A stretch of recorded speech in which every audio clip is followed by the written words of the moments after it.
Sushmita, hey Sushmita, Mirchi cafe with Sushmita. ಬೆಳಿಗ್ಗೆ ಎದ್ದ ತಕ್ಷಣ ಏನು ಸಿಕ್ಕಿಲ್ಲ ಅಂದರೂ ಒಂದು ಒಳ್ಳೆ ಕಾಫಿ ಮಸ್ತ್ ಬ್ರೇಕ್ಫಾಸ್ಟ್ ಸಿಕ್ಬಿಟ್ರೆ ಸಾಕಪ್ಪ ಅನ್ಕೋತೀವಿ. ಇವತ್ತು ಬೆಂಗಳೂರಿನ ಅದೇ ಮಸ್ತ್ ಬ್ರೇಕ್ಫಾಸ್ಟ್ ಕಾರ್ನರ್ಗೆ ನಾವು ಬಂದಿರೋದು. ಬೆಂಗಳೂರಿನ ಮಿನರ್ವಾ ಸರ್ಕಲ್ನಲ್ಲಿ ಇರುವಂಥ one of the oldest breakfast homes ಅಂತ ಕರಿಬಹುದು, ನ್ಯೂ ಮಾಡರ್ನ್ ಹೋಟೆಲ್. ಎಂಟರ್ ಆಗ್ತಿದ್ದಂಗೆ ಒಳ್ಳೆ ಸ್ಮೈಲ್ನೊಂದಿಗೆ ನಮ್ಮನ್ನು ವೆಲ್ಕಮ್ ಮಾಡಿದ್ದು ಇಲ್ಲಿನ ಓನರ್ ಪುರುಷೋತ್ತಮ್ ಅಡಿಗ ಅವರು. ಅವ್ರಿಗೆ ಕೇಳಿದಂತಹ ಮೊಟ್ಟ ಮೊದಲ ಪ್ರಶ್ನೆ, ಸರ್ ಒಂದು ಲೆಗಸಿನೇ ಇದೆ ಈ ಹೋಟೆಲ್ಗೆ, ನ್ಯೂ ಮಾಡರ್ನ್ ಹೋಟೆಲ್ ಅಂದರೆ ಎಲ್ಲರ ಬಾಯಲ್ಲೂ ಇಲ್ಲಿನ ಸಾಂಬಾರ್ ಸ್ಪೆಷಾಲಿಟಿ ಬಗ್ಗೆನೇ ಮಾತಾಡೋದು. ಹೇಗೆ ಶುರು ಆಯಿತು ಈ ನ್ಯೂ ಮಾಡರ್ನ್ ಹೋಟೆಲ್? ಇವಾಗ ಆಲ್ಮೋಸ್ಟ್ ಇದು 65 ಇಯರ್ಸ್ ಆಗಿದೆ. 1950s ಅಂತ ಹೇಳ್ಬೋದು. ಸೊ ಇದಕ್ಕೆ ಮುಂಚೆ ಈ ಪ್ಲೇಸ್ಗಿಂತ ಮುಂಚೆ ಇಲ್ಲೇ ಆಪೋಸಿಟಲ್ಲಿ ಮಾಡರ್ನ್ ಲಂಚ್ ಹೋಮ್ ಅಂತ ಇತ್ತು. ಸೊ ಅದನ್ನು ಶುರು ಮಾಡಿದವರು ಲಕ್ಷ್ಮೀನಾರಾಯಣ್ ಭಟ್ ಅಂತ, ನಮ್ಮ ಕುಂದಾಪುರದ ಹತ್ರ ಶಾನಾಡಿ ಅಂತ, ಅಲ್ಲಿ ಊರಿನವ್ರು, ಸಣ್ಣ ಊರಿನವರು. ಆಮೇಲೆ ಒಂದು 3-4 ಇಯರ್ಸ್ ಆದ್ರ ಮೇಲೆ ಈ ಬಿಲ್ಡಿಂಗಿಗೆ ಶಿಫ್ಟ್ ಮಾಡಿದ್ರು. ಸೊ ಅದರಿಂದ ಅದು ಮಾಡರ್ನ್ ಲಂಚ್ ಹೋಮ್ ಇತ್ತು, ಇದು ನ್ಯೂ ಮಾಡರ್ನ್ ಹೋಟೆಲ್ ಅಂತ ಹೆಸರು ಇಟ್ಬಿಟ್ಟು ಅವರು ಶುರು ಮಾಡಿದ್ದು, ಲಕ್ಷ್ಮೀನಾರಾಯಣ್ ಭಟ್ ಅಂತ. ಅಲ್ಲಿ ಫೋಟೋ ಇದೆ, ಆಮೇಲೆ ತೋರಿಸ್ತೀನಿ. ಆವಾಗ ನಮ್ಮ ದೊಡ್ಡಪ್ಪ ಮತ್ತು ನಮ್ಮ ತಂದೆ ಇಲ್ಲೇ ಕೆಲಸ ಮಾಡ್ತಾಯಿದ್ರು. ಆಮೇಲೆ ಅವರು ಲಕ್ಷ್ಮೀನಾರಾಯಣ್ ಭಟ್ ಒಂದು 2 ಇಯರ್ಸ್ ಆದ್ರ ಮೇಲೆ ಇದನ್ನು ನನಗೆ ಸಾಕು ಈ ಬಿಸ್ನೆಸ್ಸು, ಮೆಜೆಸ್ಟಿಕಲ್ಲಿ ಇನ್ನೊಂದು ಹೋಟೆಲ್ ಮಾಡ್ತೀನಿ ಅಂತ ಹೇಳಿಬಿಟ್ಟು ಇದನ್ನು ಬೇರೆಯವ್ರಿಗೆ ಕೊಡ್ತೀನಿ ಅಂತ ಹೇಳ್ತಾಯಿದ್ರು. ಅದಕ್ಕೆ ನಮ್ಮ ದೊಡ್ಡಪ್ಪ ನಮ್ಮ ತಂದೆ ಇದ್ದವರು, ಇಲ್ಲ ಬೇಡ ನಾವು ಕಂಟಿನ್ಯೂ ಮಾಡ್ತೀವಿ. ನಮ್ಮ ದೊಡ್ಡಪ್ಪ ನರಸಿಂಹಡಿಗ ಮತ್ತು ನಮ್ಮ ತಂದೆ ಪದ್ಮನಾಭ ಅಡಿಗ ಅವರಿಬ್ಬರು ಸೇರ್ಕೊಂಡು ನಾವು ಕಂಟಿನ್ಯೂ ಮಾಡ್ತೀನಿ ಅಂತ ಆವತ್ತಿಂದ ಇವಾಗ 65 ಇಯರ್ಸ್ ಹಾಗೆ ನಡೀತಾ ಇದೆ. ಈ ಹೋಟೆಲ್ನಲ್ಲಿ ನಮಗೆ ಕಾಣಿಸುವಂತಹ ಮತ್ತೊಂದು ಸ್ಪೆಷಾಲಿಟಿ ಏನಪ್ಪಾ ಅಂದರೆ ಕಂಪ್ಲೀಟ್ ಕನ್ನಡದಲ್ಲಿ ಬರೆದಿರುವಂತಹ ಮೆನು ಬೋರ್ಡ್. ಈ ಮೆನು ಬೋರ್ಡ್ ಹಿಂದೆ ಇರೋ ಕಥೆ ಏನು ಅಂತ ಓನರ್ಸ್ ಹತ್ರನೇ ಕೇಳಿಬಿಡೋಣವಾ? ಮೆನು ಬೋರ್ಡು ಹೇಳುವಂಥ ವಿಶೇಷ ಇಲ್ಲ, ಬಟ್ ಇವಾಗ ಅದು ವಿಶೇಷ ಆಗಿಬಿಟ್ಟಿದೆ. ಯಾಕಂದರೆ ಆವಾಗ ಕನ್ನಡನೇ ಎಲ್ಲರೂ ಪ್ರಿಫರ್ ಮಾಡ್ತಾಯಿದ್ರು. ಮತ್ತು ಇಲ್ಲೂ ಕೂಡ ಅದೇ ಲಿಪಿ ಬರೆಯೋರು ಇದ್ದರು, ಕನ್ನಡದಲ್ಲಿ ಬರೆಯೋರು ಇದ್ದರು. ಇವಾಗ ವೆರಿ ಫ್ಯೂ, ಯಾರೋ ಒಂದು ಇಬ್ಬರು ಗೊತ್ತಿದೆ, ಹಾಗಾಗಿ ಬರೀತಾರವರು. ನಾವು ಹಾಗೆ ಉಳಿಸ್ಕೊಂಡು ಬಂದಿದ್ದೀವಿ. ಆವಾಗ ಹೇಳ್ದಂಗೆ ಹೇಗೆ ಈ ಎಸ್ಟಾಬ್ಲಿಷ್ಮೆಂಟ್ನ ಉಳಿಸ್ಕೊಬೇಕು ಅಂತ ಇದು ಮಾಡೋದು, it's also A part of our ಹಾಗೆ ಇಟ್ಕೊಂಡಿದ್ದೀವಿ. ಸರ್, ಇದು ಮುಂಚೆ ಫಸ್ಟ್ ಸ್ಟಾರ್ಟಿಂಗಿಗೆ ನಿಮ್ಮ ತಂದೆಯವರು ಶುರು ಮಾಡಿದಾಗಿಂದ ಇದ್ದಿದ್ದು ಬೋರ್ಡಾ, ಇಲ್ಲ ನೀವು ಆಮೇಲೆ ಚೇಂಜ್ ಮಾಡಿಸಿದ್ರಲ್ಲ? ಆವಾಗಿಂದನೂ ಇದೇ ಇದೆ. 60 ವರ್ಷ ಹಳೆ ಬೋರ್ಡ್ ಇದು. ಹೌದು, ಆಲ್ಮೋಸ್ಟ್ ಅಂತ ಹೇಳ್ಬೋದು. ಈಗ ಶೀಟು ಸಿಗ್ಲಿಕ್ಕಿಲ್ಲ, ಗ್ಯಾಲ್ವನೈಸ್ ಶೀಟ್.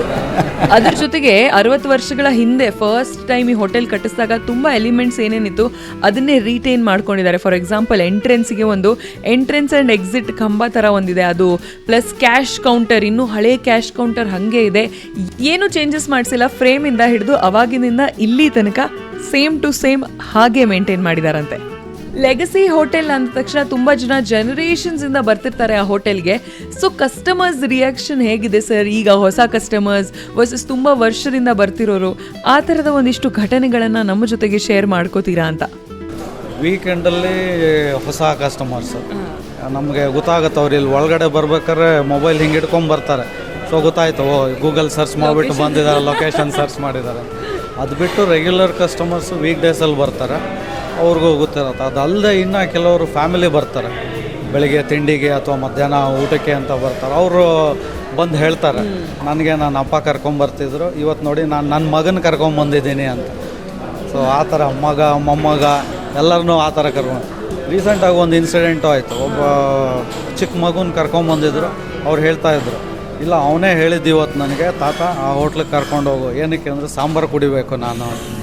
ಸೊ ಇದು ರೀಸೆಂಟಾಗಿ ಆಗಿರೋ ಇನ್ಸಿಡೆಂಟ್. ಮೆನು ಬೋರ್ಡ್ ಬಗ್ಗೆ, ಕಸ್ಟಮರ್ಸ್ ಬಗ್ಗೆ ಮಾತಾಡ್ತಿದ್ದಂಗೆ ಒಳ್ಳೆ ಘಮ ಘಮ ಬಿಸಿ ಬಿಸಿ ಮಸಾಲೆ ದೋಸೆ ಸ್ಮೆಲ್ ನಮ್ಮನ್ನು ಕಿಚನ್ ಒಳಗಡೆ ಅಟ್ರಾಕ್ಟ್ ಮಾಡಿಬಿಡ್ತು. ಒಳಗಡೆ ಹೋದ ತಕ್ಷಣ ಒಂದು ಕಡೆ ಮಸಾಲೆ ದೋಸೆ ಆಗ್ತಿತ್ತು, ಇನ್ನೊಂದು ಕಡೆ ಬ್ರೆಡ್ ಟೋಸ್ಟ್ ಆಗ್ತಾಯಿತ್ತು, ಇನ್ನೊಂದು ಕಡೆ ರವಾ ದೋಸೆ ಆಗ್ತಾಯಿತ್ತು.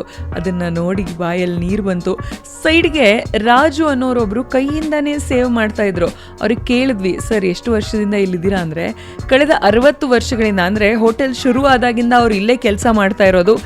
ಈಗಲೂ ಎಲ್ಲ ಹೈಟೆಕ್ ಹೈಟೆಕ್ ಮಷೀನ್ಸ್ ಬಂದ್ರೂ ಇಲ್ಲಪ್ಪ ನಮಗೆ ಅವೆಲ್ಲ ಕಂಫರ್ಟೇಬಲ್ ಇಲ್ಲ, ನಾನು ಕೈಯಲ್ಲೇ ಸೇವ್ ಮಾಡ್ತೀನಿ ಆರಾಮಾಗಿ, ಬಿಟ್ಬಿಡಿ ನನ್ನನ್ನು ಅಂತ ಮಾತಾಡಿಸ್ತೀರ ಸರ್ ಅಂದರೆ ಈಗ ಬೇಡ ಆಮೇಲೆ ಬನ್ನಿ ಅಂತ ಕಳಿಸ್ಬಿಟ್ರು. ಕಂಪ್ಲೀಟ್ಲಿ ಸೀರಿಯಸ್ ಫೋಕಸ್ಡ್ ಕೆಲಸ ಮಾಡೋದ್ರಲ್ಲಿ.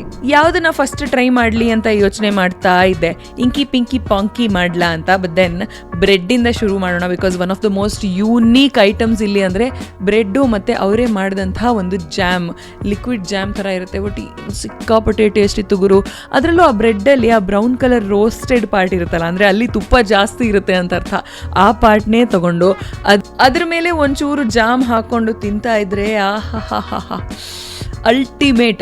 ಆಗಿನ ಕಾಲದಲ್ಲಿ ಯಾಕೆ ಇದಕ್ಕೆ ಮಾಡರ್ನ್ ಹೋಟೆಲ್ ಅಂತ ಹೆಸರಿಟ್ರು ಅಂತ ಈಗ ಗೊತ್ತಾಯಿತು. ಬಿಕಾಸ್ ಅವರೇ ಫ್ರೆಶ್ ಆಗಿ ಬ್ರೆಡ್ ಮಾಡೋದಂತೆ, ಆ್ಯಂಡ್ ದೆನ್ ಎಲ್ಲ ಕಡೆ ನೀಟಾಗಿ ರೋಸ್ಟ್ ಆದಂತಹ ಬ್ರೆಡ್, ಅಂದರೆ ಜಾಸ್ತಿ ರೋಸ್ಟ್ ಅಲ್ಲ, ನಾವು ಟೋಸ್ಟರಲ್ಲಿ ಹಾಕಿ ಮರ್ತು ಬ್ಲ್ಯಾಕ್ ಬ್ರೆಡ್ ಆಚೆ ಬರುತ್ತಲ್ಲ ಆ ಥರ ಅಲ್ಲ, ಪರ್ಫೆಕ್ಟ್ ರೋಸ್ಟು ಜೊತೆಗೆ ಪರ್ಫೆಕ್ಟ್ ಟೇಸ್ಟ್ ಇರುವಂಥ ಸಾಸ್, ಜಾಸ್ತಿ ಸ್ವೀಟ್ ಇಲ್ಲ, ಜಾಸ್ತಿ ಹುಳಿ ಇಲ್ಲ. ಪ್ಲಸ್ ಅವರೇ ಮಾಡುವಂಥ ಸಾಸ್, ಅದು ಗೊತ್ತಾಗುತ್ತೆ ಅದರಲ್ಲಿ ಆ ಫ್ರೆಶ್ನೆಸ್ ಇರುತ್ತೆ ಆ ಸಾಸ್ನಲ್ಲಿ. ಅದಾದಮೇಲೆ ನೆಕ್ಸ್ಟ್ ಟೇಸ್ಟ್ ಮಾಡಿದ್ದು ಪೂರಿ. ನನಗೆ ಫೇವ್ರೆಟ್ ಡಿಶ್ ಪೂರಿ. ಯಾಕಂದರೆ ಚಿಕ್ಕ ವಯಸ್ಸಿಂದನೂ ಮನೇಲಿ ಯಾವ ಡಿಶ್ ಮಾಡಲಿ ಅಂತ ಕೇಳಿದ ತಕ್ಷಣ ನಾನು ಪಪ್ಪಾಗೆ ಹೇಳ್ತಿದ್ದಂತೆ, ನೀವೇ ಮಾಡ್ಕೊಡ್ಬೇಕು ನನಗೆ ಪೂರಿ ಅಂತ. ಸೊ ಪೂರಿ ಟೇಸ್ಟ್ ಮಾಡ್ತಿದ್ದಾಗ ನನಗಂತೂ ನಮ್ಮ ಮನೆ ನೆನಪು ಬಂದ್ಬಿಡ್ತು. ಅದರಲ್ಲೂ ಹೇಳ್ತೀನಿ ನೋಡಿ, ಸಾಗು was perfect, chutney was so good. ಆ ಪೂರಿಯಲ್ಲಿ ಹೆವಿನೆಸ್ ಅನ್ನಿಸ್ಲಿಲ್ಲ, ಎಣ್ಣೆ ಜಾಸ್ತಿ ಅನ್ನಿಸ್ಲಿಲ್ಲ, ಎಲ್ಲ ಪರ್ಫೆಕ್ಟ್ ಅನ್ನಿಸ್ತು ನನಗೆ. ಅದಾದಮೇಲೆ ಟ್ರೈ ಮಾಡಿದ್ದು single vada with sambar. Legendary sambar ಅಂತಾನೆ ಕರಿಬೋದು. ಬಿಕಾಸ್ ನಾನು ಅಲ್ಲಿ ಹೋಗೋಕ್ಕೂ ಮುಂಚೆ ತುಂಬ ಜನ ನನಗೆ ಹೇಳಿದರು, ಹೋದಾಗ ಪಕ್ಕ ಒಂದು ಬಕೆಟ್ ಸಾಂಬಾರು ಕುಡ್ಕೊಂಬರ್ತೀಯ ನೀನು, ಅಷ್ಟು ಚೆನ್ನಾಗಿರುತ್ತೆ ಅಂತ. ನಾವು the time has finally come ಅಂತ ನಾನು ನೀಟಾಗಿ ವಡೆ ಮುರ್ಕೊಂಡು, ವಡೆನೂ ತುಂಬ ಕ್ರಿಸ್ಪಿಯಾಗಿತ್ತು, ಒಳಗಡೆ ಸಾಫ್ಟ್ ಇತ್ತು. ಒಂದು ಡಿಪ್ ಮಾಡಿದೆ ಸಾಂಬಾರು ಒಳಗಡೆ, ಹಾಗೆ ಬಾಯಲ್ಲಿ ಇಟ್ಕೋತಾ ಇದ್ರೆ ಆಹಾ ಎಲ್ಲರೂ ಹೇಳಿದ್ದು 100% ಸರಿಯಾಗೇ ಹೇಳಿದ್ದಾರೆ ಪ್ರತಿಯೊಬ್ಬರು ಅಂತ. ಅಲ್ಟಿಮೇಟ್ ಸಾಂಬಾರಿತ್ತು, ವಡೆ ಜೊತೆಗೆ ಪರ್ಫೆಕ್ಟ್, ಪೂರಿ ಜೊತೆಗೆ ಪರ್ಫೆಕ್ಟ್. ನಾನು ಬಿಟ್ಟಿದ್ದಿದ್ರೆ ಜಾಮು ಬ್ರೆಡ್ ಇದ್ದಿದ್ದು ಬ್ರೆಡ್ಡು ಸಾಂಬಾರು ತಿಂದ್ಬಿಡ್ತಿದ್ದೆ, ಅಷ್ಟು ಸಖತ್ತಾಗಿತ್ತು. ಅದಾದಮೇಲೆ ಟ್ರೈ ಮಾಡಿದ್ದು ದ ಲೆಜೆಂಡರಿ ಮಸಾಲೆ ದೋಸೆ. ಅದರಲ್ಲೂ ಆ ಮಸಾಲೆ ದೋಸೆನಲ್ಲಿ ಪುಡಿ ಹಾಕಿ ತುಪ್ಪ ಹಾಕಿ ನೀಟಾಗಿ ಮಡಚಿ ಕೊಟ್ಟಿದ್ರು, ಜೊತೆಗೆ ಚಟ್ನಿ ಮತ್ತು ಸಾಂಬಾರಿತ್ತು. ನಮ್ಮ ಮಿರ್ಚಿಯಲ್ಲಿ ಸ್ಪೆಷಲ್ ರೇಟಿಂಗ್ ತೊಗೊಂಡು ಬಂದಿದ್ದೀವಿ ನಾವು. ಸ್ಟಾರ್ಸು ಪಾಯಿಂಟ್ಸು ಅದೆಲ್ಲ ಓಲ್ಡ್ ಫ್ಯಾಷನ್ ಆಗೋಯ್ತು. ನಾವು ಮಿರ್ಚಿ ರೇಟಿಂಗ್ ಕೊಡ್ತಾ ಇದ್ದೀವಿ. ಆ್ಯಂಡ್ ಡಿಸ್ಕಷನ್ ಜಾಸ್ತಿ ಬೇಕಾಗಲೇ ಇಲ್ಲ, ಬಿಕಾಸ್ 5 on 5, ಇನ್ನೇನು 50 on 5 ಕೊಡ್ತಿದ್ದೆ ನಾನು ರೇಟಿಂಗು. ಅಷ್ಟು ಸಖತ್ತಾಗಿತ್ತು ಈಚ್ ಆ್ಯಂಡ್ ಎವ್ರಿಥಿಂಗ್. ಬಟ್ ಒಂದು star dish of the day ಅಂತ ಒಂದು ಡಿಶ್ಗೆ ಕೊಡಬೇಕು ಅಂತ ಇದ್ದರೆ ಅದು 100%, 100% ಮಸಾಲೆ ದೋಸೆ. ಘೀ ಹಾಕಿ ಪುಡಿ ಹಾಕಿ ಟ್ರಯಾಂಗಲ್ ಶೇಪಲ್ಲಿ ಮಡ್ಚ್ಕೊಟ್ಟಿದ್ರು. ಆಹಾ ಒಂದೊಂದು ಬೈಟೂ ಕೊನೆಗೆ ಚಿಕ್ಕ ಚಿಕ್ಕ ಪೀಸ್ ಪ್ಲೇಟ್ ಮೇಲೆ ಉಳಿದಿದ್ದೂ ಕ್ಲೀನ್ ಮಾಡಿದ್ವಿ ನಾವು. ಅಷ್ಟು ಚೆನ್ನಾಗಿತ್ತು ಮಸಾಲೆ ದೋಸೆ. ಇಲ್ಲಿನ ಸ್ಪೆಷಲ್ ಸಾಂಬಾರ್ ಎಷ್ಟು ಬಟ್ಲು ಕೊಟ್ಟರು ತಿಂತಾನೇ ಇರಬೇಕು ಅನಿಸ್ತಿತ್ತು, ಅಷ್ಟು ಸಖತ್ತಾಗಿತ್ತು. ಎಷ್ಟು ಟ್ರೈ ಮಾಡಿದ್ರು ರೆಸಿಪಿ ಹೇಳಲಿಲ್ಲ ಅವ್ರು ನಮಗೆ, ನಮ್ಮ ಸೀಕ್ರೆಟ್ ಮೇಡಮ್ ಹೆಂಗೆ ಬಿಟ್ಕೊಡೋದು ಅಂತ. ಎನಿವೇಸ್ ಇಷ್ಟೆಲ್ಲ ಮಾತಾಡಿ ಹರಟೆ ಹೊಡೆದು ಕೊನೆಗೆ ನಮ್ಮ ಆಫೀಸ್ ಅವ್ರಿಗೆಲ್ಲ ಒಂದು ಪಾರ್ಸಲು ತೊಗೊಂಡು ಸರ್ ಮತ್ತೆ ಬರ್ತೀನಿ, ತುಂಬ ಧನ್ಯವಾದಗಳು ಅಂತ ಹೇಳಿ ಆಚೆ ಬಂದಿದ್ದಾಯಿತು. ಇನ್ನಷ್ಟು ಸೂಪರ್ ಡೂಪರ್ ಜಾಗಗಳಿಗೆ ವಿಸಿಟ್ ಕೊಡ್ತಾ ಇರ್ತೀನಿ ನಾನು. ನಿಮ್ಮ ತಲೆಗೂ ಯಾವುದಾದ್ರೂ ಜಾಗ ಬಂದು ಮೇಡಮ್ ಈ ಜಾಗ ನೀವು ಎಕ್ಸ್ಪ್ಲೋರ್ ಮಾಡಬೇಕು ಅಂತ ಇದ್ದರೆ ಇದೆಲ್ಲ ಕೆಳಗಡೆ ನಮ್ಮ ಕಮೆಂಟ್ ಸೆಕ್ಷನ್ನು, ಅಲ್ಲಿ ಕಮೆಂಟ್ ಮಾಡಿ. And don't forget to follow Mirchi Kannada.